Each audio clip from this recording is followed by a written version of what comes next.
Welcome, everybody. You are tuned to the fifth quarter. We are back, better than ever. NFL season. Man, oh man, we're getting ready. We're getting started. We're getting hyped up. In less than 24 hours, college best players will now be selected. Be a selected, acquired, talented men to be out there on the football field. The gridiron is at an all-time high. And I'm really excited to make sure that we discuss everything going on with the NFL. Of course, I got to have my co-host, my right-hand man, Mikey D, repping out of the BK, repping for Shaw Sports. What's going on, Mikey? Brooks, stand up. What's going on, man? That was a short break, wasn't it? Very short. I know for you it was short. You were celebrating since the Seattle Seahawks won the Super Bowl. Second favorite team, you know what I'm saying? I got if the Giants can't do it, I'd rather have somebody I like do it. You know what I mean? Fair enough. Fair enough. So this week, man, everything is led up to this point. Thursday night, prime time. The lights will be on, center stage, with some of the most talented college players that we've seen grace the football field. And this is their chance. This is the opportunity. And it's also the opportunity for some NFL teams as well, too. This is their coming out party to reload, revamp, and maybe for some teams retool to get themselves geared up for another championship run. Well, you know, we talked about this a lot last year in terms of how important young the first 4-year players are to a team because of the rookie salary cap and everything like that. So it's more important than ever to not only draft efficiently, but hopefully draft productive, solid players that can contribute immediately at very low cost to the team. Most definitely. And so as we do our NFL draft preview, and this is the inaugural one, right? We're hoping that this is going to be one of many that we'll be able to hold for you guys. We have a special guest with us on the fifth quarter. It's his first time here, so we got to make sure we roll out the red carpet. And quite frankly, wearing red tonight is only fitting that I do that. We got our man Shadrack Joseph, who is also a blogger. He's an NFL insider for ShawSports.net. He writes some really great pieces, and he keeps his hand on the pulse of everything going on with the NFL. Good afternoon, good evening to you, Mr. Joseph. What's going on, fellas? How's it going? Welcome, welcome, welcome. Glad to be on. Yeah, man, you gotta let us know what the deal is, man. You know, myself and Mikey, we are up here. I'm in Jersey, he's in Brooklyn, and you're down in Miami. Yes, sir. So in the Trey 05. What's the weather temperatures like going on down there, man? Because right now, you know, the weather, they be teasing us up here and stuff like that. So, you know, we got to get our fill from, you know, Warren and you guys down there, kind of give us a little tropical fill. Well, typically on a Monday it's hot. Tuesday it's hotter. Wednesday is like the hottest day of the week. Thursday we get some rain in the morning, and then by the afternoon it's like sunny in SoCal. So, you know, we try to keep it nice and hot down here, you know, for everybody. But, you know, there's no predicting. If you need a vacation, this is the place to be, though. Well, definitely. I can tell you this right now. Some of these guys get drafted where we think they might get drafted. They are probably taking a lot of extended vacations down there to Miami. I know that they can definitely afford it. You know, so it's going to be a really exciting night, NFL draft. And probably in recent years, Mike, and I don't know whether or not you agree with me on this one has the makings of really being a very volatile, very topsy-turvy NFL draft, just simply because of all of the storylines that have been building up to this point. I think a lot of anticipation has gone into the perception of what teams like the Texans will do, teams like the Cleveland Browns, the Minnesota Vikings. And if you are an NFL enthusiast, if you're an NFL fan, there's really good reason as to why all of these rummagings have been taking place, because when you look at the talent level, it just seems to be question marks on some players. Others you can feel like there is no doubt. But what it comes down to is, does it translate to being first-round draft pick status. And I think that's where a lot of people are kind of resting their calms today. They're hoping that their team does not make the wrong decision and select someone that's not deserving of where they should be positioned at. Well, and I hate to just keep harping on it, but it's the salaries that really dictate this, because used to be your first round pick was super important because you couldn't miss on that pick, because you were paying those dudes big money for never even stepping on the field. You know what I'm saying? And now it's the youth movement is pushing everything back progressively. The last 2 Heisman winners have been freshmen. That's not a coincidence. Okay? So now you got dudes as sophomores who are looked at as top picks, whereas, it used to be mostly populated with juniors and seniors. That pushes a bunch of seniors who have 4 years of game tape and experience and big game, gameplay to the back of the draft. I mean, the defensive player of the year for the SEC, Michael Sam, is talked about as a 5th to 7th round draft pick with no actual position in the NFL. Now, if that just doesn't go to tell you how deep of a draft this is, or how many people are looking at so many different guys from schools and in age groups that have never been looked at before, then I don't know what is, because this is the first year that I can honestly say, once you get past the top maybe like 1 or 2 dudes, it's really, a crapshoot. I mean, you hear guys on ESPN, they say, well, if he doesn't get picked 4th, he could go 29th. What? Like, what? Like, how does that even translate exactly? It's the first time in a long time I can remember that. But it seems like it's been a long time coming the last 2-3 years. Shadrack, from your point of view, and I know you've been following a lot of the talk that's been going around with a lot of these prospects. Where do you feel, which position do you think is going to suffer the most this year? I mean, last year it was easy to see that I think the quarterback position suffered because of the scrutiny that most of the quarterbacks had taken because of how they were being drafted. Look at Geno Smith. A lot of people question the New York Jets and actually picking up Smith as a second-round draft pick just simply because they did it in haste as to with the Buffalo Bills and them getting Manuel. So if you could pinpoint, if you could look at which position probably is due to take a setback or probably take a fall or get impacted the most by what goes on in this draft, which one do you think it's going to be? Yeah, I'm probably going to have to go with the running backs. Running backs haven't been getting much love this year. Quarterbacks are always going to be the talk of the town. Everybody wants quarterback, and there's always going to be a team that's going to have this need for someone to, kind of be the face of the franchise and kind of take things under center. Receivers are getting mad love, but at this juncture in the NFL, the running back, that identity is kind of fading out because, more teams are running, the spread look, we're getting, the 2x2 looks out there, and there's not much of a high premium in an AP anymore. We're that kind of caliber of a running back is kind of fading out, and we see this with somebody like Trent Richardson, who came into the league, highly respected, highly recruited, and he bombed, and he's slated to have a pretty good year. I think he's going to try to bounce back this year, but the running backs are definitely paying a high tax this year. Well, I couldn't agree more about that, man. And if you just need any proof of the direction that this is going in, look at 2 years ago, the Redskins drafted Alfred Morris in the 6th round of the draft. 6th round, okay?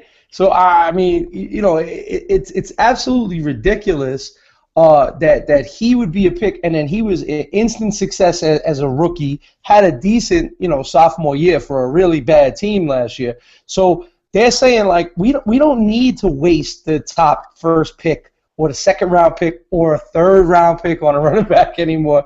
And I know guys our age, we don't remember that too often when, I can't remember too many first rounds where 3, 4, 5 running backs didn't go off the board.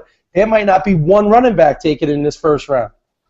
And that's really unheard of. I mean, when you think about the fact that no matter what anybody tells you, you still have to run the football. You still have to have some kind of an effective running game. The only way that a quarterback is going to be able to stand upright is if there's an effective running attack that will keep the defenses honest instead of them pretty much kicking back, and then just tearing up upfield to go after the quarterback.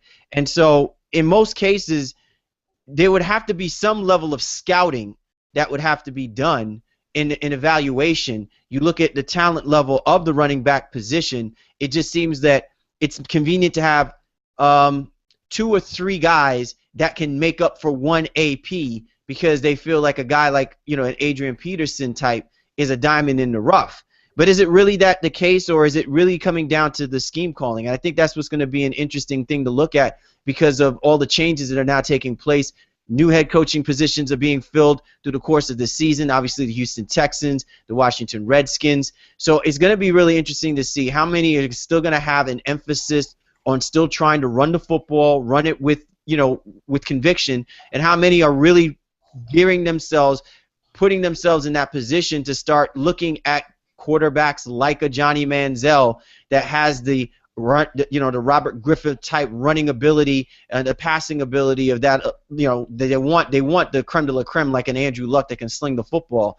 But it's at point they would rather have someone that's a tweener so that they don't have to compromise looking for a quality front line that they know that they're probably not going to get in the draft. There's going to be years to develop. You tune to the. I'm sorry. Go ahead, Cal. Go ahead. I'm sorry. Go ahead. I was going to plug us in and say you're tuned to the 5th quarter. Cal Lee, Mikey D with our guest, Shadrack Joseph, as we start giving you the NFL preview. Just to give everybody a little quick, quick intro as to what's going on. We're simply just breaking it down for everyone. This is the draft. This is where it all begins for a lot of these teams. I'm sure a lot of people think that it's basically through free agency, but I really think that the outset now, because of the type of players that are available in this draft, it's really the NFL draft where we're going to see things kind of take blossom and carry themselves into fruition. Mike, real quick, I want to ask you this. I wanted to ask you this question before we even start talking about the quality of the picks that are going to be they're going to be projected to be selected.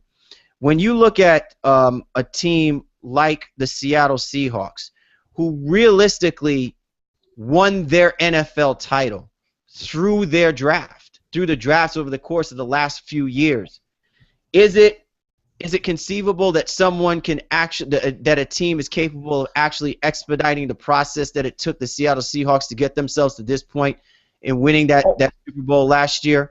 Not only is it conceivable, it's necessary, okay? Because you mentioned free agency, right? And free agency is the old NFL. And the reason why I call free agency the old NFL is because the old way of doing things is you're going to pay somebody based on things they've done in the hope they're going to continue to do them, right?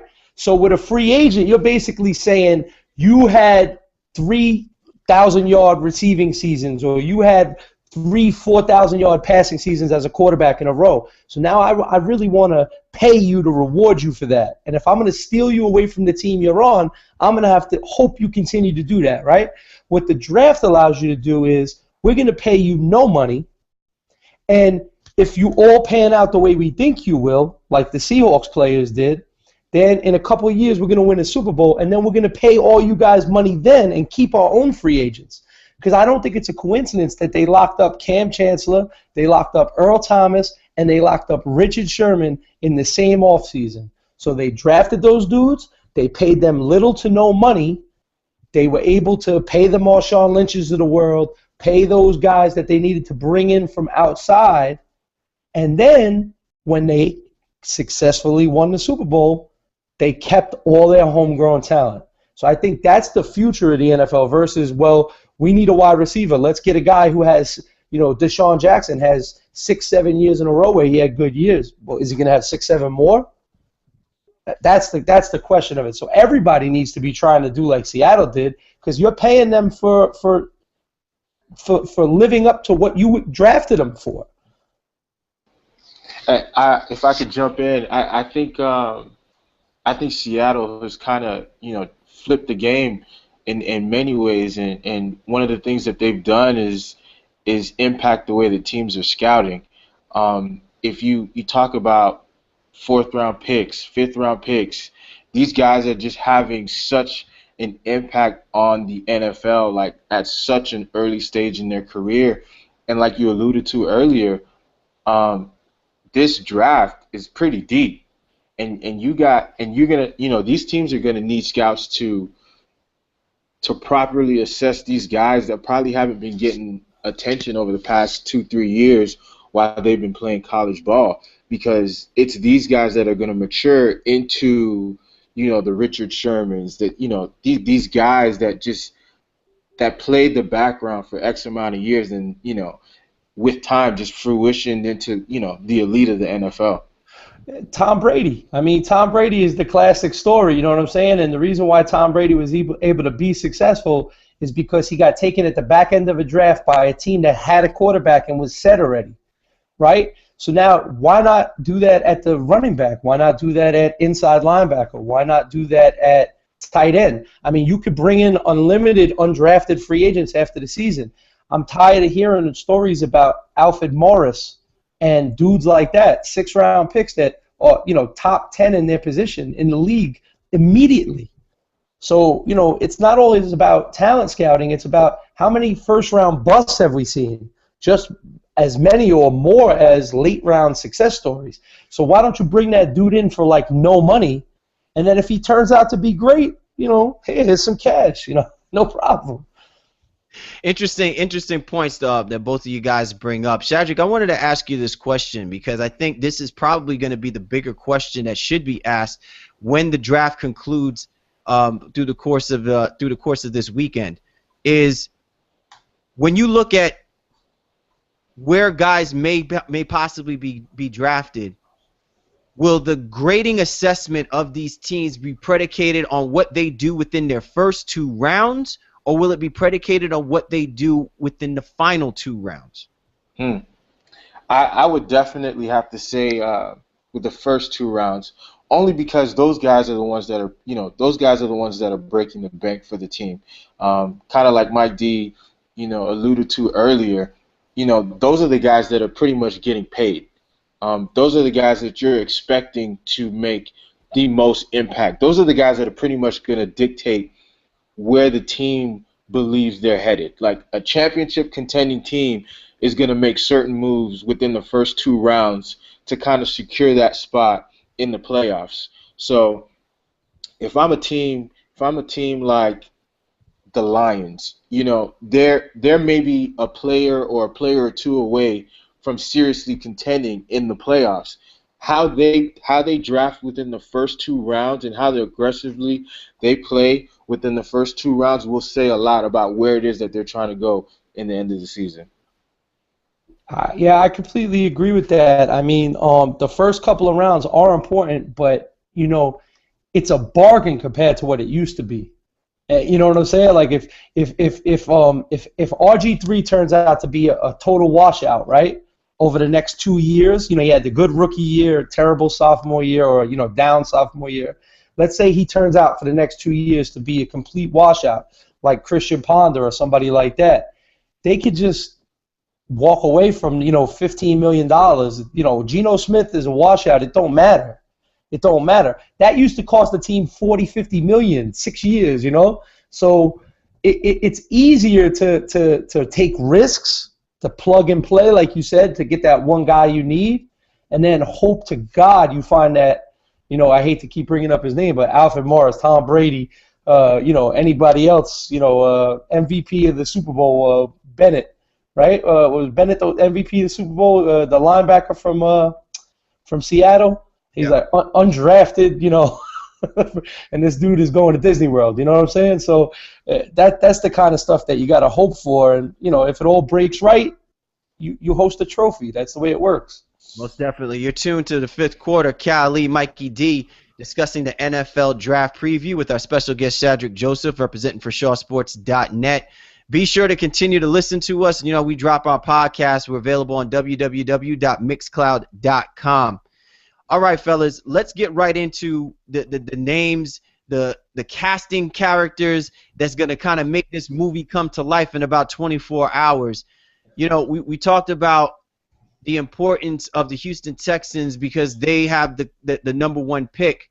But I think the big question is that if you are the Houston Texans, what do you do? Who do you go with? And so I'm going to start with you, Mike. If you're the GM for the Houston Texans, amidst all of the controversy, all of the hoopla between getting a quarterback or getting the most talented player that's out there right now, hands down in Jadeveon Clowney, I mean, if you're the GM, what do you do? I'm trading. You're bailing out on him? You're bailing?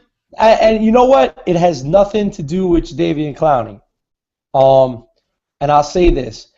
It has something to do with Jadeveon Clowney.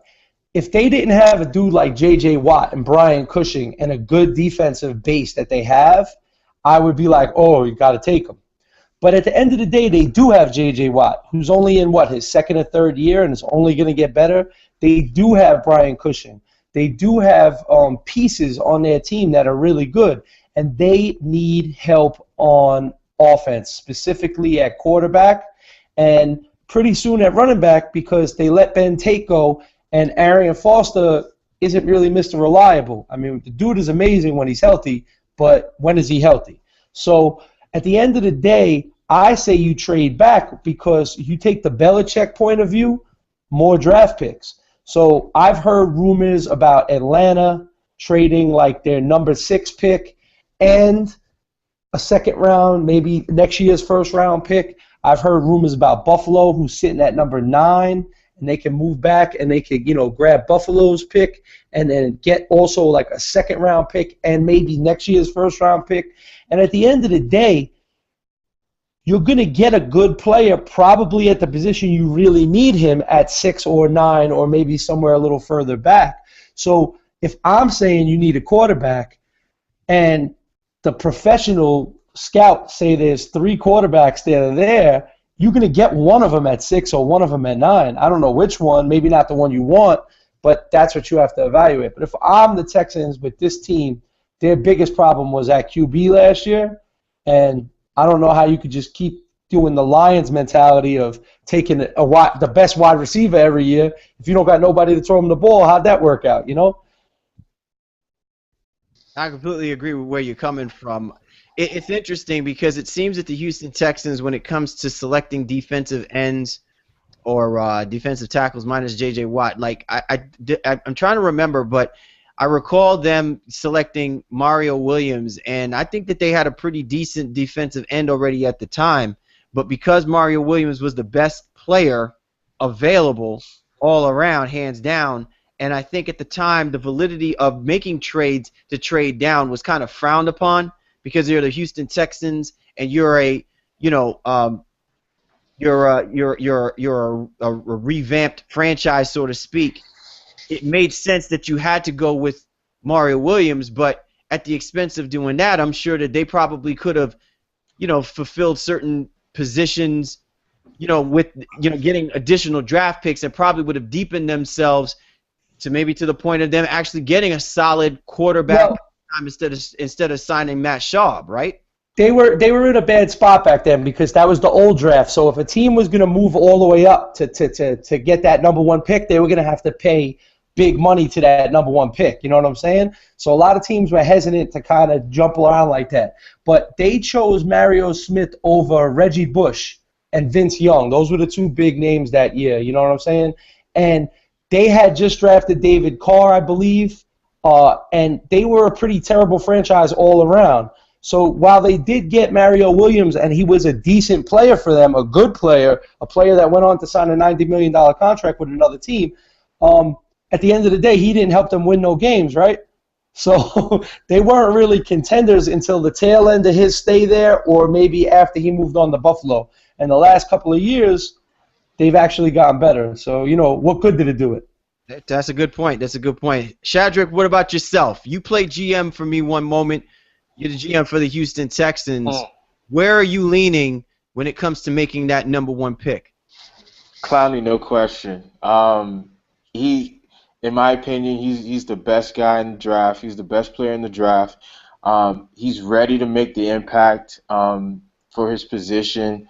Um, and and yeah, as a GM, I'll flirt with some other teams and entertain some offers and see who's willing to to dump to dump some picks on me later in that first round. But if I have Clowney available on the board, he's not staying, no question. I do respect that. I do respect that because I do think wherever he goes, he's going to be a monster impact right away. Yep. I do. Do you think that the Texans can afford to do that, though, at this particular juncture, which is really have two talented guys at the front end defensively, even though their offense will still be compromised because they have a less than average quarterback taking snaps at this particular point? I do. I'm going back to Seattle. Seattle locked down on every aspect of the defense. Their secondary was on point. Their linebacking core was solid. Their front line was explosive. And I don't think in today's NFL and the direction that they're going, I don't think a team would want to pass up on having more defensive players that can get the job done. I think at any given point, as long as you have a solid guy, taking snaps, you can put points on the board. These guys are professionals. They've been doing this for years. But there's just something about that Seattle-type defense, that San Francisco 49er-type defense that has you saying these guys are contending every single year. And to your point, Shadrack, to your point, those guys aren't first number one overall picks, though. You know what I'm saying? Like, the way they built those teams wasn't by taking that dude number one overall. They built those teams by hitting deep in the draft. You know what I'm saying? So while I do agree with you, I just feel like the offensive player that you're missing out on at that number one pick is going to hurt you a little bit more down the road when the big struggle last year was offense. Because remember, Cal, we talked about the Texans so many times last year, and I used to bring up their defense all the time. Their defense was like a top 5 defense in the league. 2-14, terrible, worst record in the league, and they were like a top 5 defense. So I could see your point, and I agree with you, and I think they'll be the best team that can't score points. Absolutely, but I am also counting on the fact that this draft class is pretty deep, and given the fact that Clowney is on the board, a guy like Clowney is on the board. If they did trade down and give up that pick, if Sammy Watkins is available, I definitely like that pairing with him and Andre Johnson, no doubt. Odell Beckham, these guys, there are definitely some receivers deeper in the draft that can definitely make that type of impact that the Texans need to kind of take them to that playoff contention. But, it's Clowney. I ain't letting him go. and they got the first pick in the second round, which is 33 overall. And like you said, since it is deep, that is you're right about that. I can see your point about that. I think I would just be scared as a GM because if he's a bust, you're fired. If you pick him and you got a lockdown defense, but you can't win 6 games because your quarterback stinks, you're fired. No and question. Then if you skip him and you miss on a quarterback, you're fired anyway. So it's kind of like a lose-lose proposition. They got to hope that they get back to the offensive team they were a few years ago. The most unfortunate aspect about this is that Bill O'Brien, who is now the new head coach for the Houston Texans, it's interesting because nowadays head coaches, when they draft a quarterback, apparently they're married to the quarterback. Here's a unique situation where if they pick Jadeveon Clowney, you're not necessarily married to Jadeveon Clowney, but you are married to the idea that by getting Jadeveon Clowney, you have to make sure that you have a creative offensive scheme or that your offense is good enough so that it doesn't look like for all of the the defensive prowess that you do have that you still can't score touchdowns, which is what it comes down to. You can have a great defense, but if you got nobody putting the ball in the end zone on your team, you're no better than the other team on the other side either. You as much as you want to stop them. So I just find it interesting because of the fact that the dynamic of how GMs look at, or not GMs rather, but how coaches are being looked at, they're being scrutinized because of who is being associated to them during the draft process.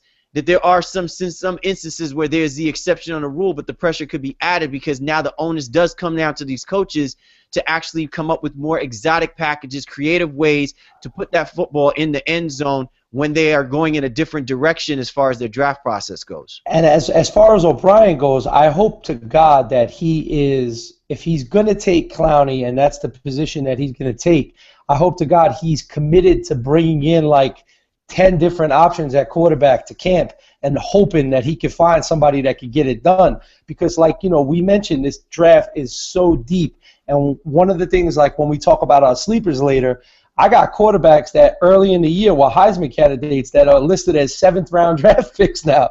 So if you could bring one of those dudes in after the draft or something and, you know, maybe, you know, just 10 months ago they were considered a top 5 quarterbacking prospect, you know what I mean? If one of those guys ends up panning out, then, you know, the Clowney pick looks a lot better. If you get your Brian Hoyer or your dude that, you know, Nick Foles that comes out of nowhere type situation, you know, it would go a long way. But he can't be like, well, I'm gonna bring in 3 quarterbacks like a traditional team. Bring in 10 dudes and let them kill each other until one of them shows you something. Yeah, that sounds like some gladiator type stuff, my friend. So. That's it. And let Clowney sort it out. You know what I'm saying? Let him loose on the 10 quarterbacks. Whichever guy makes it to opening day, that's what's up. Who's your Russell Crowe out of that bunch, right?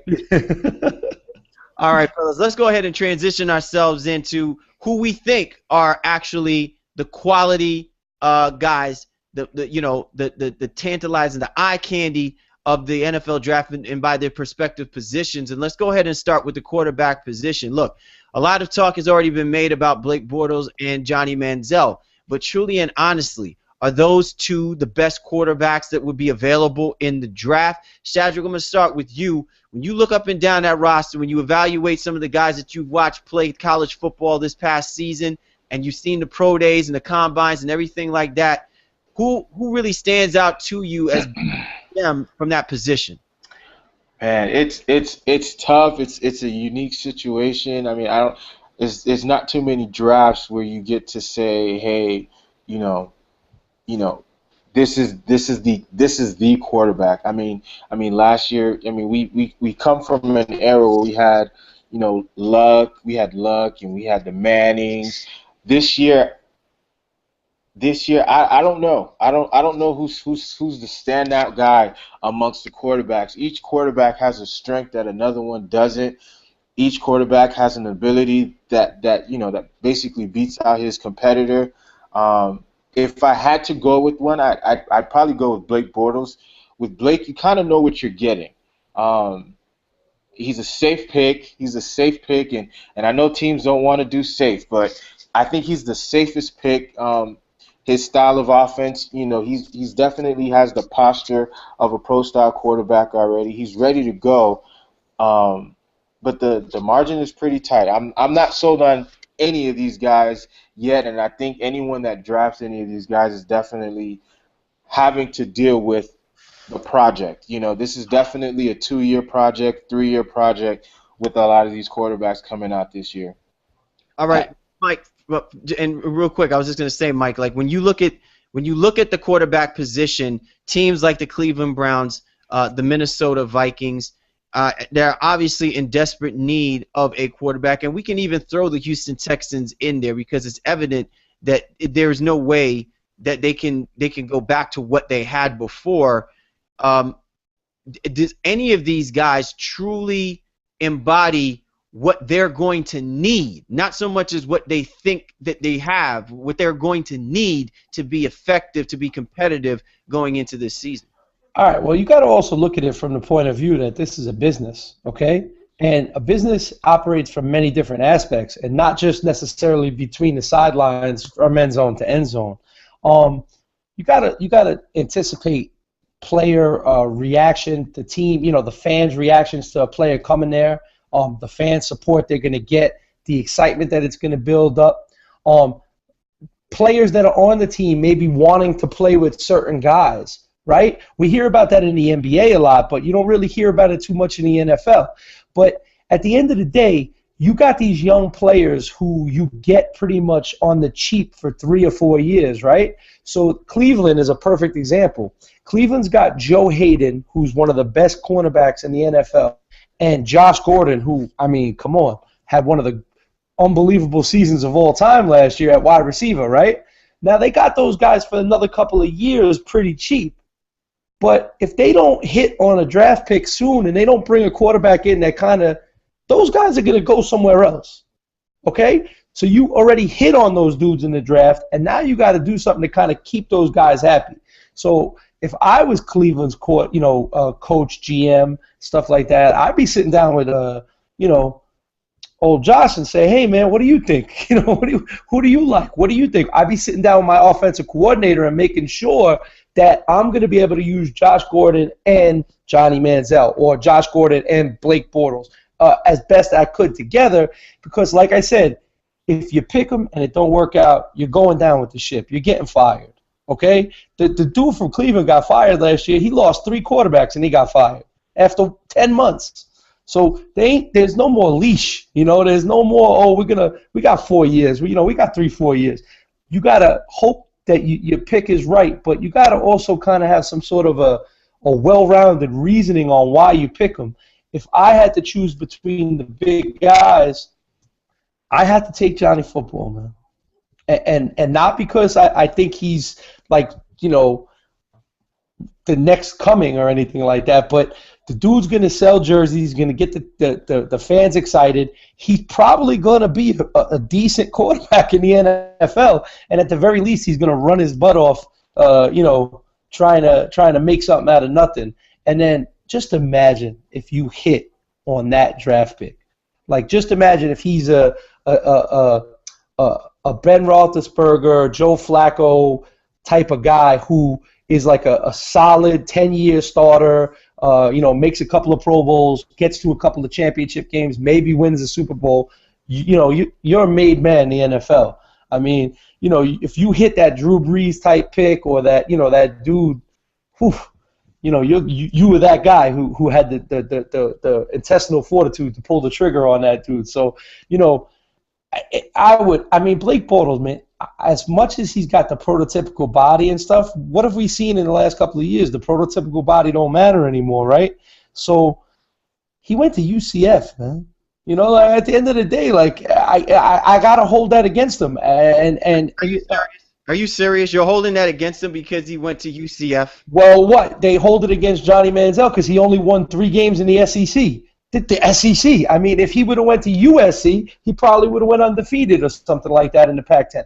But needless to say, I'm not saying I'm holding it against him. I'm just saying if you want to start picking things that you're going to hold against somebody, that's something you got to hold against him. If he was so good, why are you picking that to hold it against? Because if he was such a good quarterback 3 years ago when he was getting recruited, why didn't he end up at Florida State, Florida, Miami, Auburn, and I'm just saying, I don't think you just become great. All I'm saying is tread lightly when you talk about my alma mater, man. And I said that with all due respect. And if that's the only knock I have on him, then whatever. But like what I'm saying is he didn't put up like Derek Carr put up like John Madden, Bill Walsh college football numbers, 5,000 yards passing and 50 touchdowns.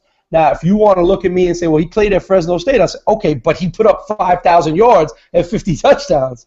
So if I'm going to, and I'm not advocating for Derek Carr, I'm just saying that's a dude who played at a lesser competition type school and kicked everybody's ass. So, Blake Bortles had a solid, good year for a middle-of-the-pack, program. I don't know that makes you number one quarterback taken, you know what I'm saying? Right. I'm talking. I mean, to your point, I love what you said about the OC and the receivers.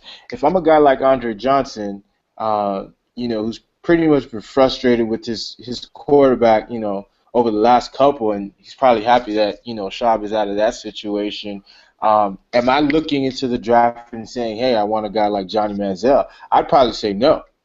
I don't think he'd want a quarterback that in some ways relies on his legs to make the play. He wants a quarterback that's going to get him the ball. Larry Fitzgerald, he's that same kind of receiver. Certain receivers need quarterbacks that can get them the ball. And I'm not saying Johnny Manziel can't do it, but given his style of play where he can throw the ball and he can take off, that learning curve into the NFL, he's gonna have to do some bailing a little bit because he's gonna see some defensive ends that are probably as faster than he is, and he's a young guy. He's gonna panic. He's gonna take off, and that's definitely gonna have a direct impact on Andre Johnson's play. So that's my pass on Johnny.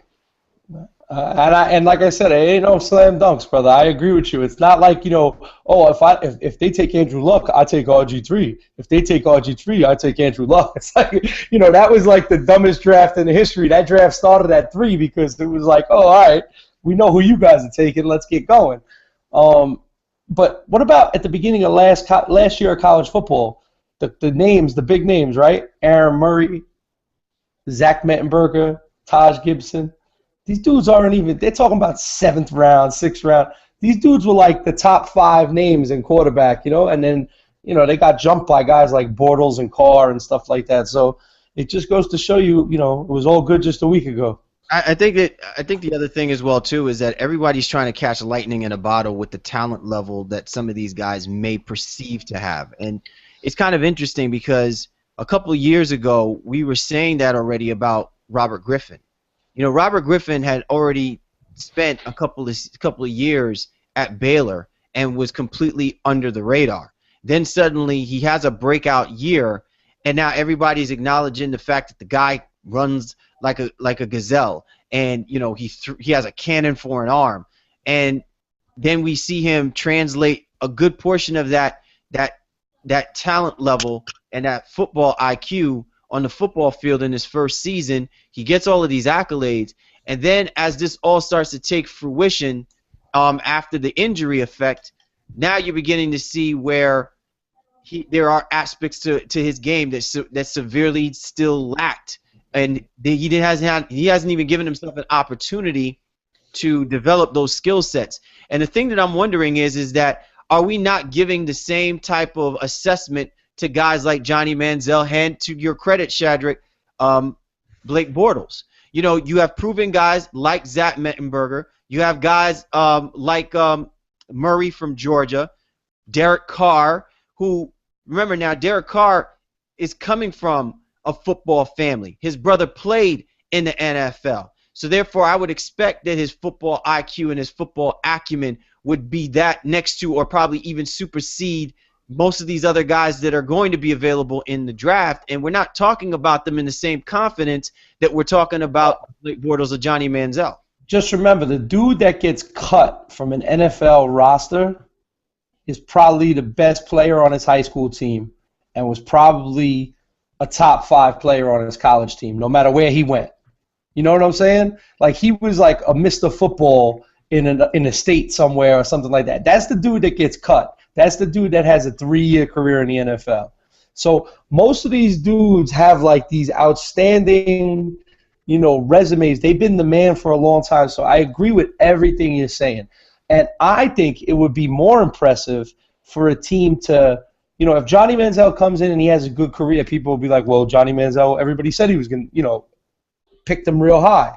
But I would think it would be more impressive if a dude like I said, like Taj Boyd came in and then ended up having like a 12-year career from the 6th round.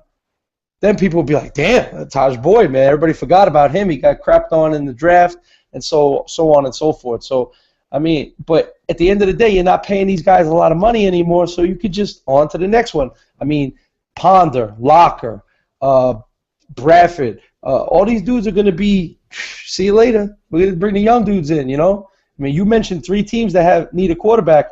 I could probably say 16 teams that would give up their quarterback if it's a 50-50 shot. You know what I mean? Like that, it's like that right now.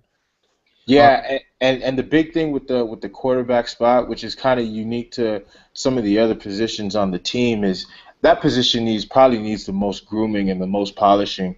And for a rookie quarterback, it's so important if they're gonna get put in that situation where they have to start immediately. Whoever's grooming them, whoever's going through that maturation process with them, that first off season into that first season has a lot of work to do because that's that drop off between that high school star and that college star that only has a 2-3 year career because they come into the league with this expectation of taking to the Super Bowl. And when they can't do that, they get cut. And a lot of that has to do with, well, who was coaching them, who was building them up, their first 2 years into becoming that prototype NFL quarterback. Most definitely. You're tuned to the fifth quarter. Cal Lee, Mikey D, with our special guest Shadrack Joseph from ShawSports.net, discussing the NFL draft preview. The NFL draft will take place tomorrow night in New York City. Bright lights, big city. That's how they do. Let's go ahead and flip to the other side of the football, the other side of the line. Let's talk about defense. Listen, much has obviously been talked about with regards to Jadeveon Clowney, but the second most talked about person is Khalil Mack, the linebacker out of Buffalo. The thing that I think that worries me more than anything is the fact that we still have forgotten that there still needs to be an anchor on the defense. Now, whether the anchor on the defense is, I guess, your defensive end, maybe your free safety, maybe your cornerback, if you got a guy like a Darrelle Revis type or a Richard Sherman type.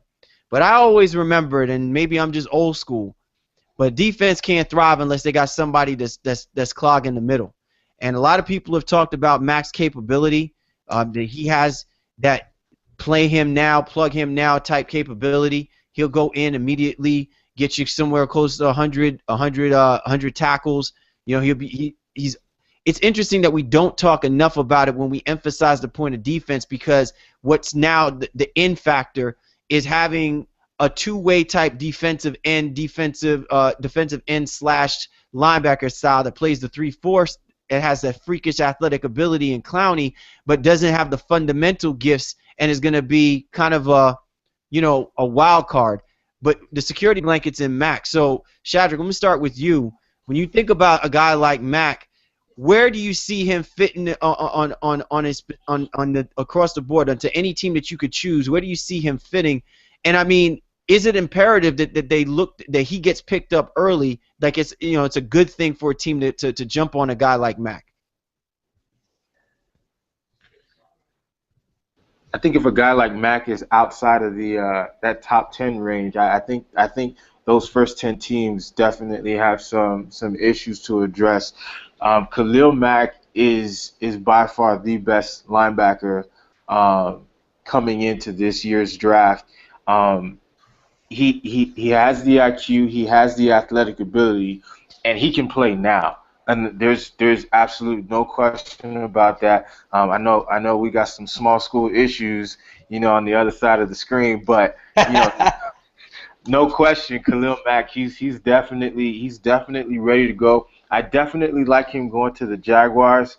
I like what they're doing down here in Jacksonville. They got a young feisty core group of guys that they're building and they're developing down here in Florida. And I definitely think, his style of play can definitely propel that defense as they've been going so far. Where you at, Mike? What's up? Oh, I was waiting to make sure he was finished. See, here's the difference. What we just talked about. At the quarterback position, I think the small school thing kind of hurts you, because at quarterback there's only one quarterback on the team, right? And so in high school there's the one quarterback. He's the starter. He's gonna get all the press. He's gonna get all the recruiting, right? But on every team there's 2 or 3 linebackers, 2 or 3 defensive linemen.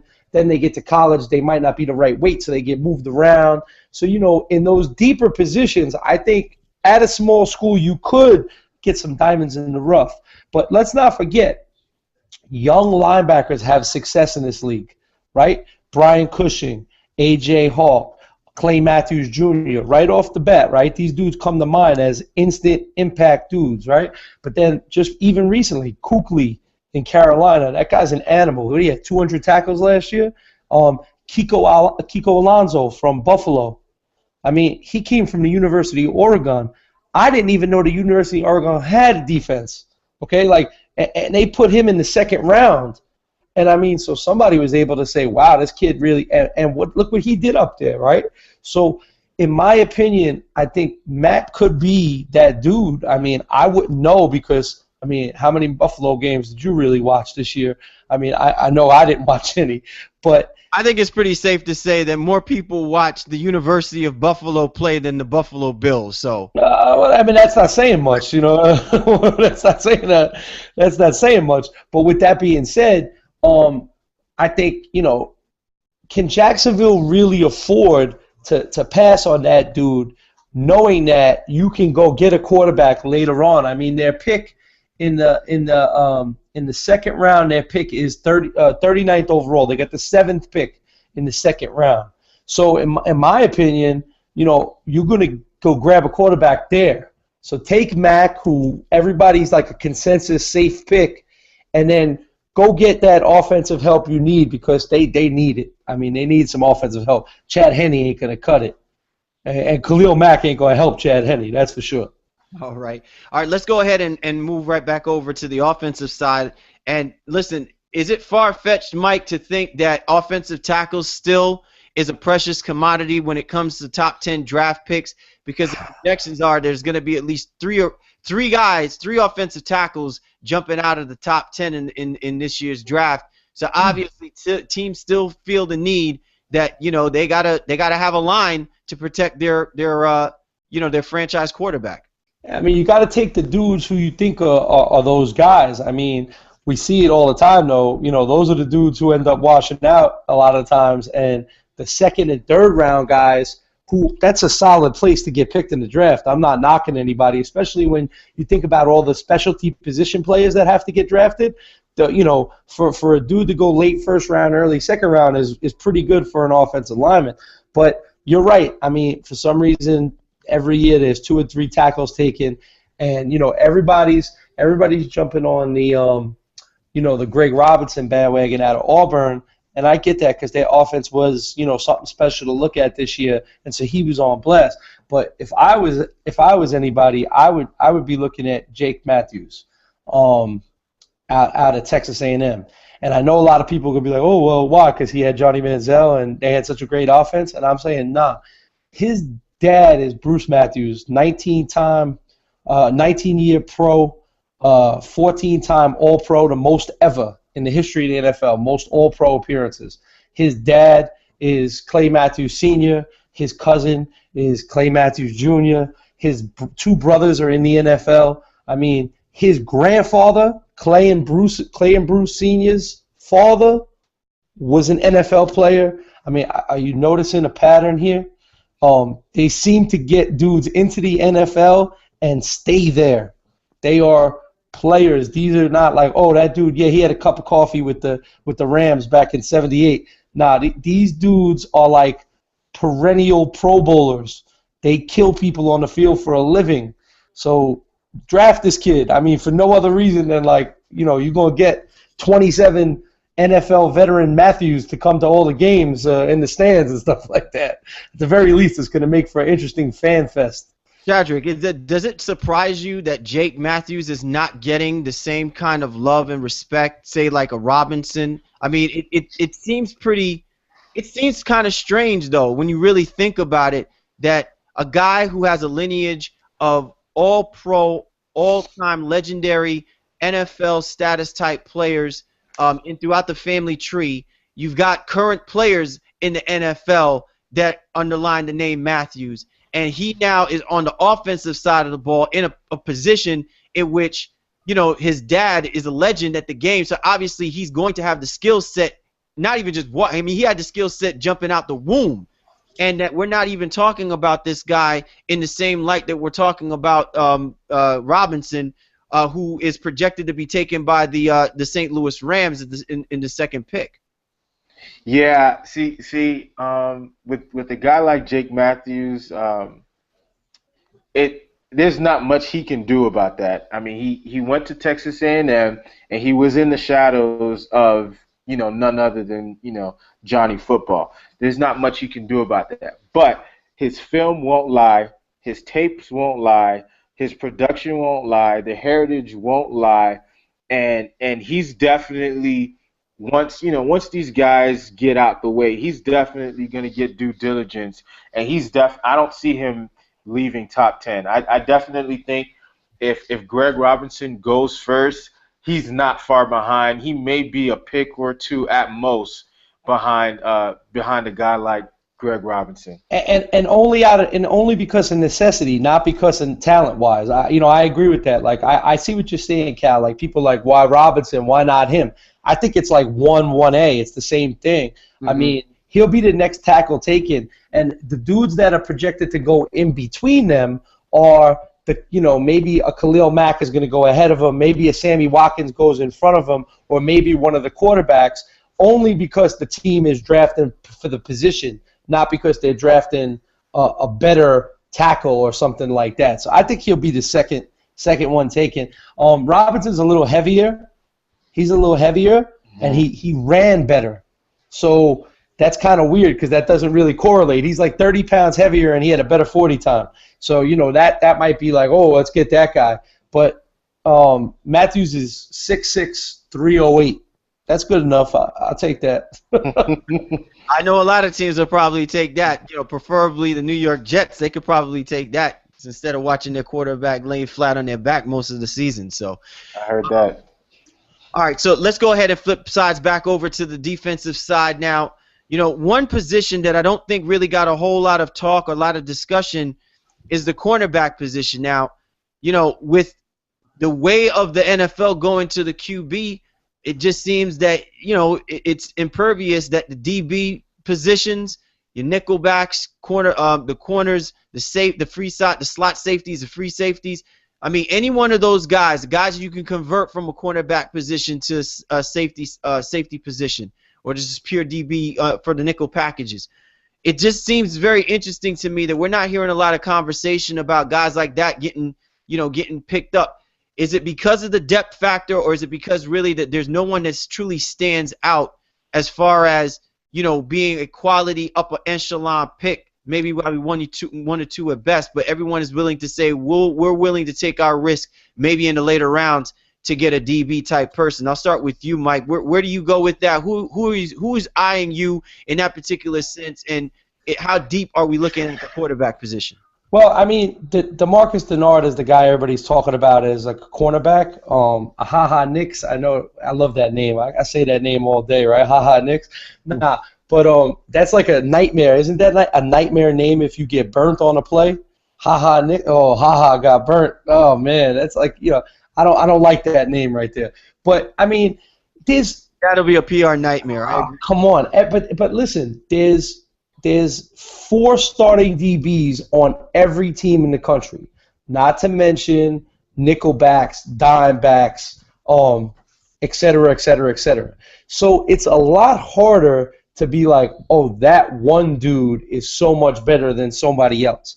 So after you get past like that marquee name, which this year's draft don't really have, you know what I'm saying? Like it's a lot harder. Like a guy like Richard Sherman can fall a little bit, and people will be like, well, we were looking at 600 cornerbacks. Of course, I mean, it's like this much of a difference between all of them until they get to the pros and they could start to like actually shine and be like, oh, wow, what's up? And like the big thing with the Jets a few years ago when they traded up to get Revis, they really liked Revis. He was the guy they wanted, but didn't anybody else really want him, Like, he would have got drafted somewhere in that late first round, but, like, it wasn't like people were like, we got to take this guy with the number 1 overall pick. He wasn't like a Charles Woodson talent or like that slam dunk Deion Sanders, oh, my God, we know he's going to be great type guy.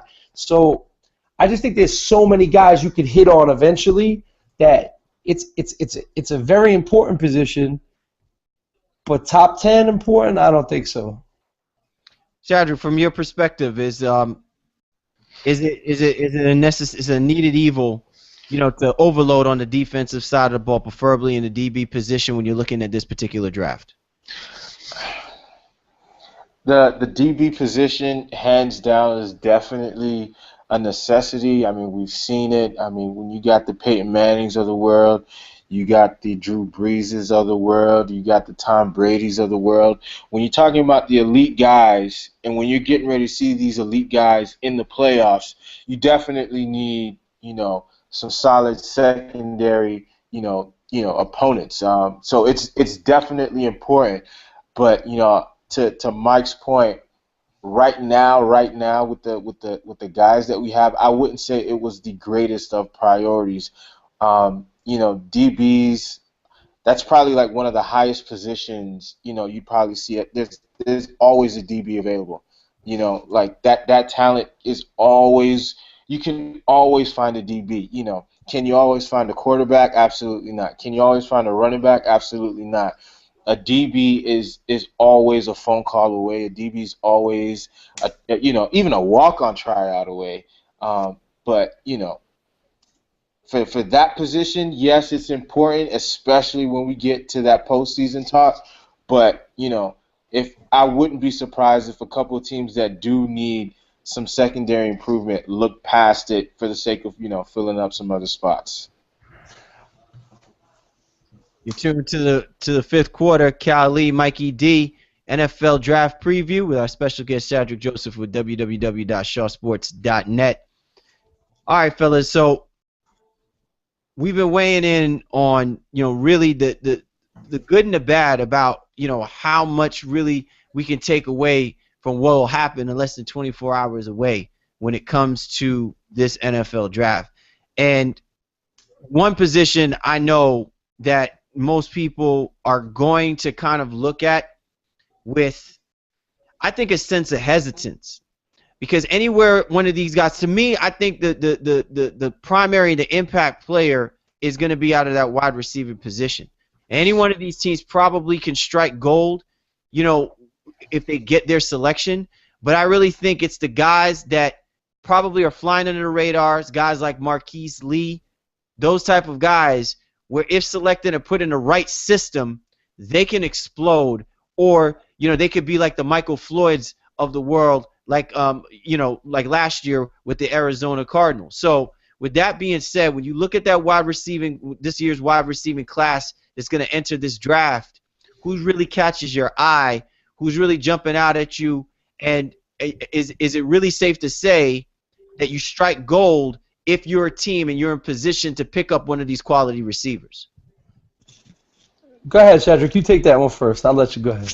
My goodness. Oh, man. I did that for a reason. You salivating. I can see it right now. Oh, my goodness. Listen. It's like Christmas already.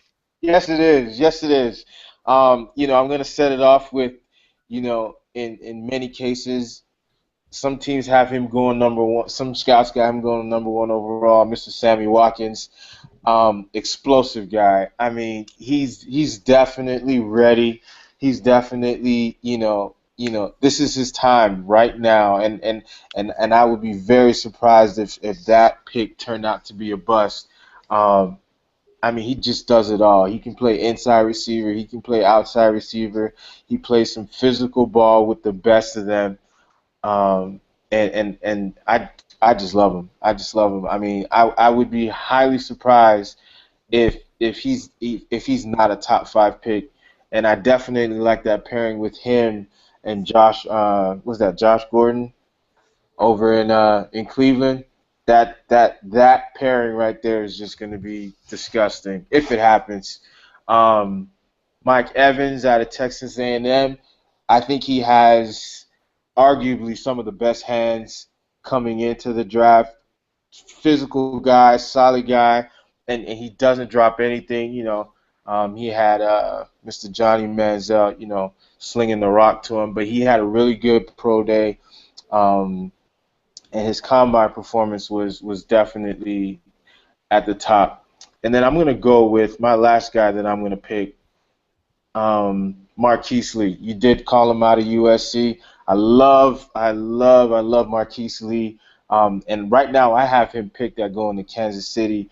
Dwayne Bowe definitely needs some attention on the other side of the field, and And I think that pairing over there would definitely do some damage over in the AFC.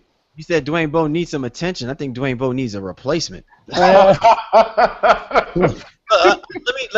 me be quite frank about this one, because I'm glad you brought up Marquise Lee, Shadrack, and I want to make sure that I make this perfectly clear, because I was high on Dwayne Bowe when he came out and got drafted by the Kansas City Chiefs, because I thought that it was a perfect situation for him. And granted, you know, he's been left on the short end of the stick because they have not had a quality quarterback in quite some time. All right, so I get that part of it, but he had a decent quarterback in Alex Smith, and he has a West Coast-oriented offense. And I think when the Kansas City Chiefs needed their franchise player, because that's what Dwayne Bowe was. It wasn't Alex Smith. You know, Dwayne Bowe was supposed to be the man. And basically, they went through all of this trouble knowing that they have a window with a guy like Dwayne Bowe. And I felt like he came up short in so many respects. Now, I don't know if it's because of the frustration of losing, that, you know, he sees the little window of winning and didn't know what to do with himself. You know what I'm saying? But if the idea is that you're going to get a guy like Marquise Lee, I think it's to make sure that it keeps a guy like Dwayne Bowe honest, because I feel like Marquise Lee and a team like the Kansas City Chiefs can easily be a #1 wide receiver, because there's nothing that tells me that Dwayne Bowe substantially stands out as being a #1 wide receiver, even though the numbers deceive you in thinking that he is. But when it comes to making big plays, he always falls short. Big moments, Dwayne Bowe doesn't show up. So I feel like if Marquise Lee or any other wide receiver that the Kansas City Chiefs go with in a first round, I think it's more of a call out to Dwayne Bowe to be like, yo, you can easily be replaced.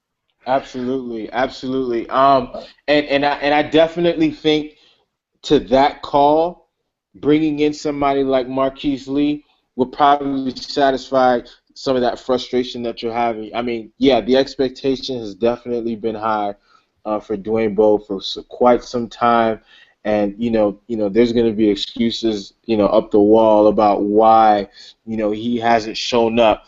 But I do think bringing in a guy like Marquise Lee, or even a Kelvin Benjamin, for that matter, just another solid receiver would definitely put Bowe on this, you're calling him out. You're basically saying, hey, you have no more excuses to not be this guy that we drafted you to be. Nah, you need to leave Dwayne Bowe alone, man. All right. First of all, he had a decent year last year. I mean, 70 catches, 995 yards, 5 touchdowns.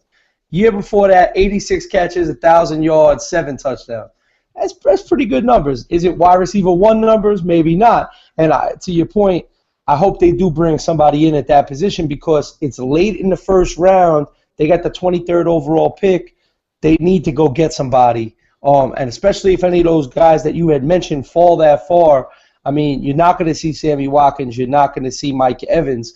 But you definitely got a shot at your boy Marquise Lee, because they're talking about Odell Beckham out of LSU, and they're talking about Brandon Cooks out of Oregon State. But I got one dude for you guys, and he's not really a sleeper, okay, because people are projecting him for a second-round pick, but he follows the Josh Gordon school of thought. And the reason why I say he follows the Josh Gordon school of thought is, what college did Josh Gordon go to? Baylor. Who did he go there with? Robert Griffin. So when Robert Griffin's putting up cartoon numbers, when Robert Griffin's putting up, John Madden easy setting numbers at Baylor, you got to say, well, he was throwing the ball to somebody, right? And look, Josh Gordon turned out pretty good. So my dude that I'm going to talk about is Devontae Adams out of Fresno State. Yeah. I'm just saying, the dude, my friend, there have been rumblings. But Derek Carr was throwing the ball to somebody, right? So, I mean, don't be so shocked when he shows up as a second or third round pick for a quality team like the Chiefs or something like that, and ends up lighting the league on fire, okay? Because the dude, he's a proven guy in the aspect of catching lots of passes for lots of yards for lots of touchdowns.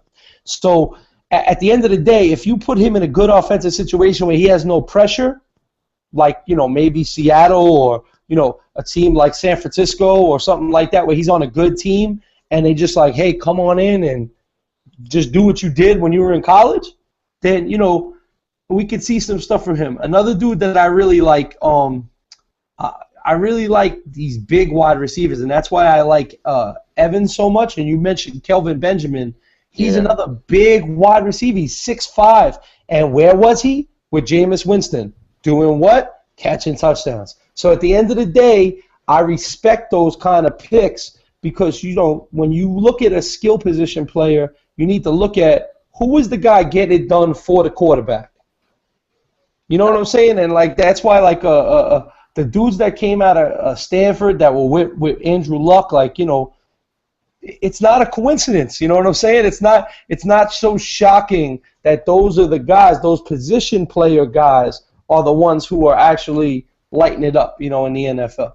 I got a quick question to ask you guys real quick before you chime in a moment, Shadrack. Let me ask you guys this question real quick. A lot of the explosiveness that we talk about with some of these receivers has come down to, their speed factor, their ability to run between the 20s. And it looked like, I think over the course of this past combine, the times were not really all that overly impressive from the wide receiver position. Mm-hmm. That explosiveness that we're talking about, is it on their ability to catch the ball? Because it seems like they've got more sure-handed receivers that we're looking at, that we're evaluating over the course of this draft, than we are whether or not these guys are as explosive, like a Hayward Bay type or a Victor Cruz type.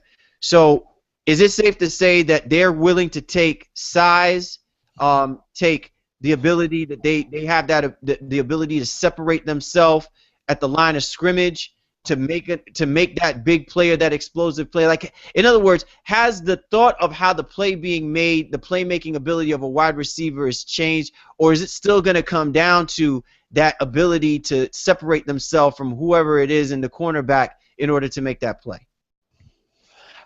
I think at the wide receiver position, it depends who you have around you. Mm-hmm. All right, because Robert Woods is a great example, right? He was up in Buffalo and he put up good numbers as a rookie, but people are like, yeah, whatever, Robert Woods, But meanwhile, who else was up there helping him out? So a guy like Victor Cruz is able to be Victor Cruz because he's on a team with Hakeem Nicks, he's on a team with Eli Manning, he's on a team with stud defensive players, and then all of a sudden, look what blossoms out of the cracks. You know what I'm saying? So if you're going to pick a dude like Mike Evans, or you're going to pick a dude like Sammy Watkins, those are no-brainers. But if you go get a guy, like we mentioned, Devontae Adams, or if you go get Marquise Lee or Kelvin Benjamin or another dude, I like the other guy out of Clemson, Bryant out of Clemson, the other guy, because he's 6'4", he's a big receiver, Martavis Bryant. I mean, if you go get one of those dudes, but you put him in a real good situation, I mean, he could end up being a real good player. I mean, Golden Tate comes to mind for the Seahawks as a dude who had, taken late first round, early second round, not a lot of expectations coming out of Notre Dame, and ended up being a pretty solid NFL wide receiver. The guy that comes to mind would probably be, was it Justin Blackmon out of Jacksonville? Highly recruited, solid receiver coming out of college. Keyword high. And I know you threw a couple of jabs at him during the course of our show last season, my friend. So yeah, I took him kind of high in my draft. That's why. So you got a guy like Blackmon who one-on-one can perform at the receiver spot, but we're talking 11 on 11. And he's more of a possession guy. Now, if you have a possession type receiver, you need someone that's a little more quicker, that's going to be able to do, some of these quick plays, get off the line, pretty quickly. He didn't have that. He didn't have any kind of help. The reason why Sammy Watkins has so much upside that separates him from the rest of the receivers is because he can do both. He can take you deep, and he can get his work done within the first 20 yards. So when we talk about this receiver, it does have a lot to do with, well, who do you have around you? And to Mike's point, it's important for coaches to know what kind of personnel, and remember what kind of personnel these guys have on their rosters, because you get two possession type receivers, you're not going to get anything done. You're just going to have guys that can catch balls but never be able to get off the line of scrimmage. And Woods is my point, as the guy I brought up, is because with C.J. Spiller and Fred Jackson both being hurt last year, with they lost. I'm sorry, I'm losing his name right now. The run E.J. Manuel. He was having a pretty decent beginning to his season, and then he get knocked out. I mean, who knows what you got up there? And Stevie Jackson really was hurt a lot last year. So if you give him a healthy Stevie Jackson, some good running production from those two running backs, and E.J. Manuel playing decent quarterback in the NFL, Robert Woods ends up having 75, 80 catches and 1,000 yards, no problem. And nobody really thought about that when they were picking him late in the first round, early second round, whatever. I think he went second round, Robert Woods. It's definitely, you're tuned to the fifth quarter. Cal Lee, Mikey D discussing NFL draft preview. Take place tomorrow night, New York City, bright lights, big names, all on target, all on tap. Roger Goodell is going to have his hands full tonight. He's going to have a lot of names to be throwing out there, but it's all crazy pick'ems. And I'm sure a lot of NFL enthusiasts and a lot of NFL fans are going to be overly excited at the opportunity of being able to see at least one of their favorite college players winding up on one of their favorite NFL teams. All right, fellas, let's go ahead and switch gears, and let's really look at what we're trying to take from this draft more than anything. When you look at the teams that are having an opportunity to select not just the first round but really across the board, I'm gonna start with you, Shadrack. Which teams do you really feel like need to strike a home run in this draft? They have to come out, looking like aces when this draft is done and over with by the beginning of next week. Who do you feel really needs to hit a home run on these? The Detroit Lions. I'm going after them. I love Matt Stafford. Love love his ability. Love Calvin Johnson. But when is this experiment going to be over? They've had a Pro Bowl receiver for years, and he's the best. He's literally the best receiver in the league right now, and they have not been able to get it done.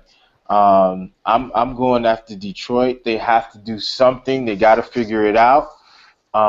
Otherwise, this may be the last time we see, Matthew Stafford, taking, snaps with the first team.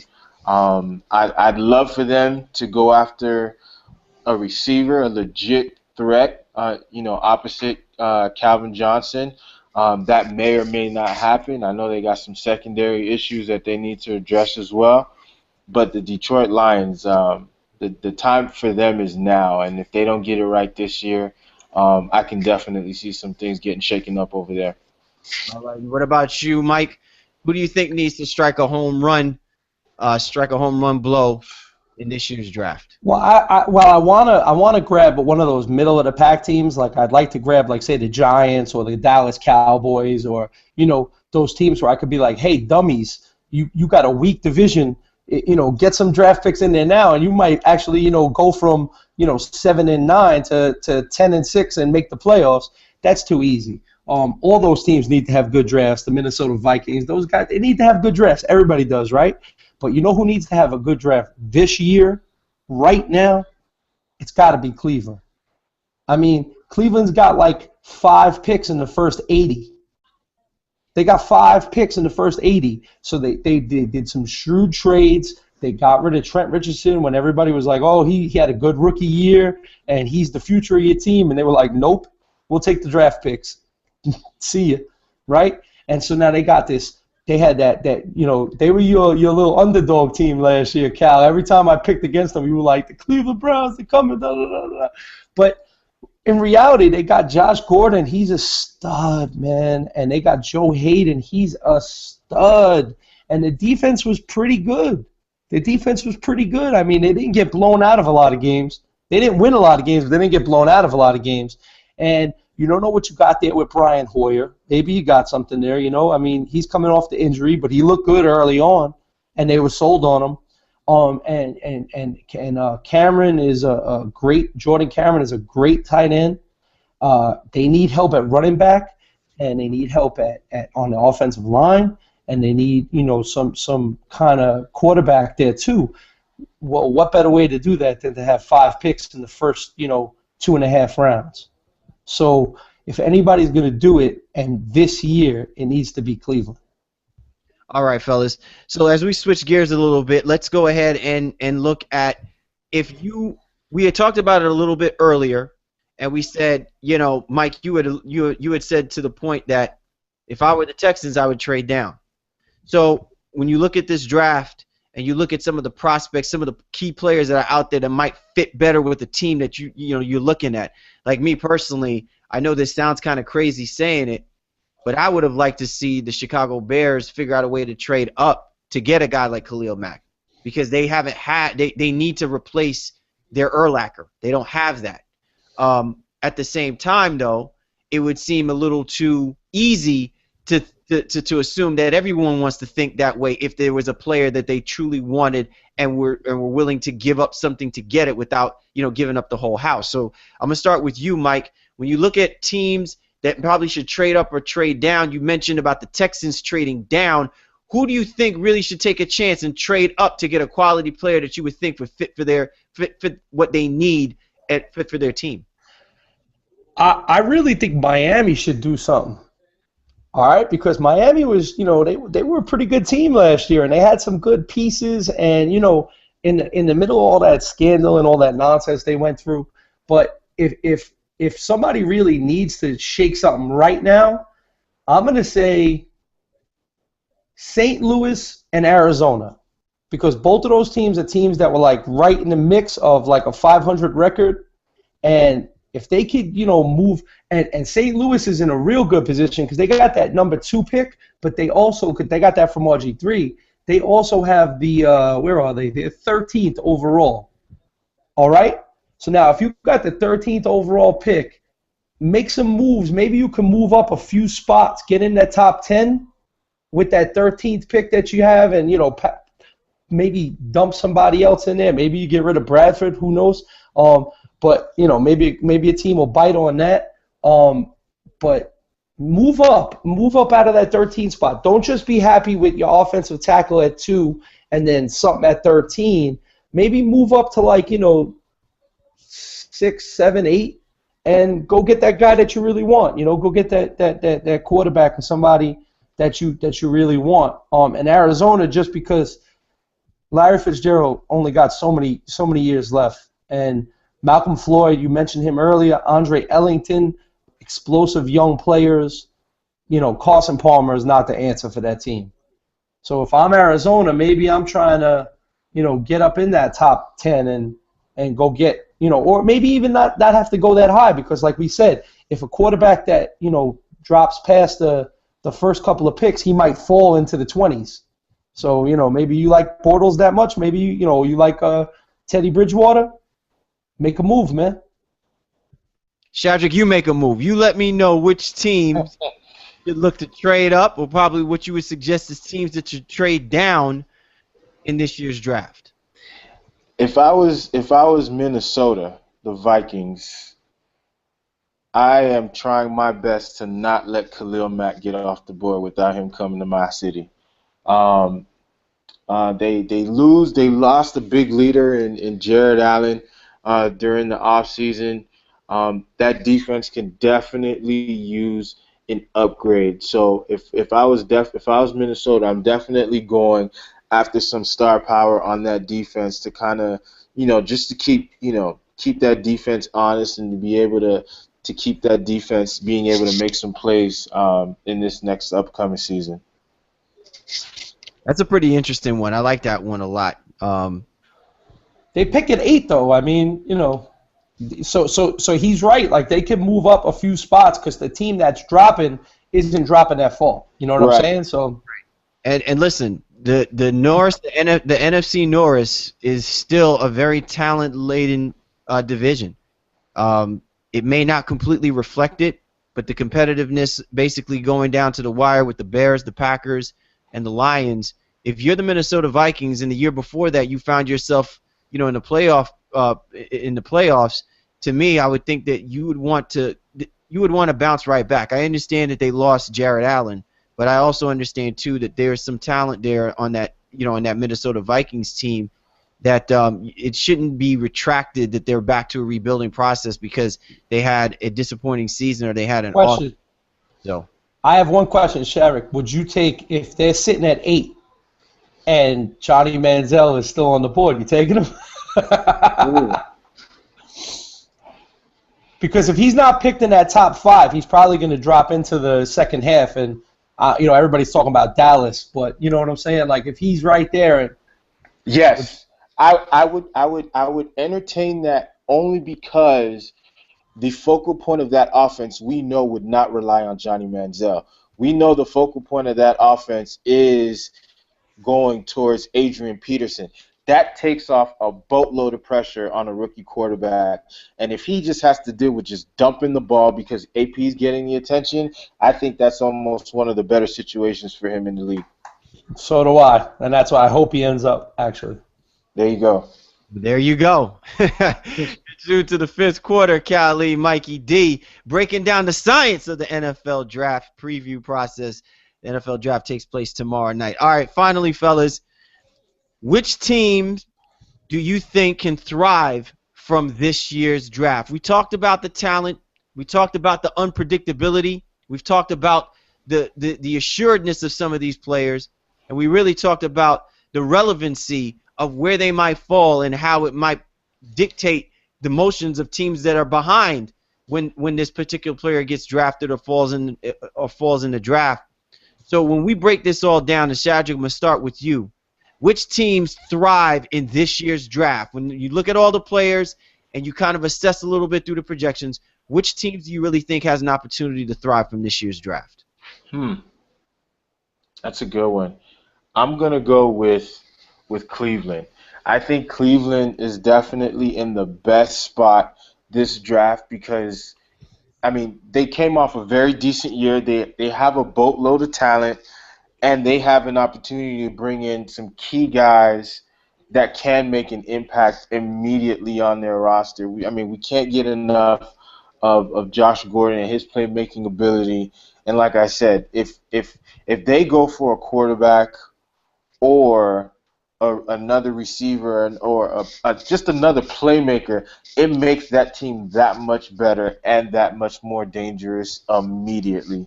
So I'm definitely looking forward to what the Cleveland team is looking to do during this draft. And I definitely think if they go after a guy like Sammy Watkins with their first pick, I think the AFC needs to look out. Yeah, that's whenever you're ready, Mike. No, that's that. I'm just I think you were just like I thought you were just saying let me soak that in a little bit. Because I looked at it from the point of view like when you asked the question before, like this is the draft they need to hit on. You know what I'm saying? And he looked at it from the perspective is like it's now or never. You know what I'm saying? So it's kind of like a related topic. And so I was just kind of taking it all in because I think we made the same overall point, but from looking at it from two different point of views, you know what I mean? I'm looking at it like you're never going to get an opportunity to have this many picks in such a deep draft. And he's looking at it like, and you got a good setup because your team is pretty solid to begin with. So all in all, I think, everybody needs to pay attention a little bit to that team. One thing I do want to bring up, and it's kind of interesting because since you guys have both brought up excellent points with relation to the Cleveland Browns, the one thing that I do want to make emphasis is that think about the division in which the Cleveland Browns are playing in. If you realistically look at it, it's safe to say that the Cleveland Browns probably are one playmaker away from completely shifting the paradigm of how that division played out last season. Whether it be from the quarterback position or it be from whatever position from the offensive side or maybe even the defensive side of the ball, if they have one extra playmaker on that team, that's out there, it really would have changed the course of probably the Cleveland Browns going from the kind of season that they had, which was 4-12, to possibly being it to me, that's how close they were within their own division in the games that they played in their own division, because neither one of those, the Bengals, the Steelers, the Ravens, they never blew out the Browns. And the idea is that you just want to get in. So, well, and I think this brings it full circle. Early on, the one thing we all agreed on is nobody needs a running back, right? Because running back's so deep, and that's where their biggest weakness is, So with one of those 5 picks in the first 85 or whatever they have, they need to go get a running back that's like a good, talented running back that they wouldn't normally take in the second round, but because they got 3 picks, they can. You know what I'm saying? So I think that's one of the things they definitely need to address. But Tennessee, man, that's another team that time is running out on. If they don't start making some moves and and they letting dudes go. So if you're gonna let dudes go, you're gonna let Chris Johnson move on. Same thing with and the Jets too. What's up, man? You're getting players, you're picking up these guys from these other teams, but like I said, free agency is about paying dudes for what they did before. The Jets are all about that, right? Let me go get Eric Decker. Let me go get Chris Johnson. Let me go get this because he'll help. He'll help. San Antonio Holmes, he'll help. Guess what? You need to draft better on the offensive side of the ball, and hopefully they'll get something right this year. Those are 2 excellent teams, and I completely agree with you. I think especially after last year's draft, and it's funny because remember on a show last season, we were talking about the fact that how could Rex Ryan possibly try and pass the idea to us that this draft class of his, would be deserving of an A+. And he only basically got quality from Sheldon Richardson. Because he's a moron. We've discussed this already. We've established this. But again, when you look at the talent level given to what the Jets may have needed, it's kind of funny to me because this could actually be the year that they have an ability to thrive from the draft class of this year. They could thrive better this year than they did last year. So it's kind of funny how this all kind of, like you said, how it kind of comes full circle, because the Jets went through hula hoops just to get themselves a Geno Smith. Now they have Mike Vick, and they obviously didn't get Mike Vick because they felt safe that he was definitely going to be the backup. I think they did this because they felt safe in the fact that they don't think that Geno Smith is going to be the number 1 by the time that this camp ends. So I think that they can definitely thrive from this draft. But again, it really comes down to Izzy. And it comes down to whatever plans or ideas that he has for this team with or without Rex Ryan. So it'll be very interesting to see how this is being looked at. Fellas, awesome show. I mean, it sounds like we're geared up and we're ready to go for tomorrow's draft. Yes, sir. One more thing. What about our sleepers? I thought we were doing sleepers. I thought you already gave off your sleepers. I was holding them. I got 2 quick ones. You got 2 quick. All right. Hit us off with the 2 quick sleepers. All right, I had a big list of different dudes, but I'm going to give you 2 good ones. The quarterback from Northern Illinois, Jordan Lynch, finished 3rd in the Heisman. He will not play quarterback in the NFL, but he might play tight end, and he might play wide receiver, and he might play running back, and he might throw halfback options, and that's why they will pick him with a 5th round, 6th round, 7th round pick, and that dude will be on a roster come September. Mark my words. Him and Logan Thomas from Virginia Tech are the quarterbacks that won't be quarterbacks, but they're going to have a career in the NFL. And wait a second, Mike, would it surprise you that he would go to a team like maybe like the New England Patriots? Not at all. That's perfect. It's a perfect fit. Tom Brady will probably have him catch 176 balls. Turn him into the next Julian Edelman. And don't sleep on my dude from the U, baby. Don't sleep on my quarterback from the U. Stephen Morris he's built for the NFL game. Let it go. Come on. I'm a U fan. I love him. I know that's tough, but I'm telling you, watch. You know, it's going to be one of those like, oh, wow, where did he go to college? He was terrible back then. Solid pro, I'm thinking. Yeah, I think I'm sleeping on that one. That's why I said it's a sleeper. Shadrack, did you have any sleepers of your own that you think people should keep their eye out for? Trey Mason out of Auburn. The running backs. That's plug number 4. You De know, La Salle, baby. there you go. Running backs are not getting much love. They're not getting much hype, and that plays into the favor of teams like Cleveland that definitely need someone to come in and contribute at that spot. So I would definitely I won't be surprised if they use that with their second or third pick. James White out of Wisconsin too. He's another running back. He had a solid career at Wisconsin. Wisconsin's always right there in the mix, and it's always on the back of their running backs. And let's be honest, their running backs have had pretty decent NFL careers. I mean, you know what I'm saying? Some guys had washed out, but a lot of dudes got into the league, and they proven. So I like him a lot too. So it sounds like it really sounds like this is going to be an exciting draft when it comes to whether or not the people that we really are high on that doesn't get a lot of pub, you don't see their names being called out a lot on ESPN or on Fox or any of the major outlets that are profiling and that are covering the NFL draft. And I think that what's important about this more than anything is that these are dynamic guys that can instantly make a name for themselves on the Monday news sports line, given the fact that they're not being touted so easily leading up to the draft. That their status can propel them very quickly, especially if you're a small market team that needs a playmaker and you have playmaking ability, to your point, Shadrack, like a Trey Mason, come in and can instantly put himself in that position. Josh Gordon did it.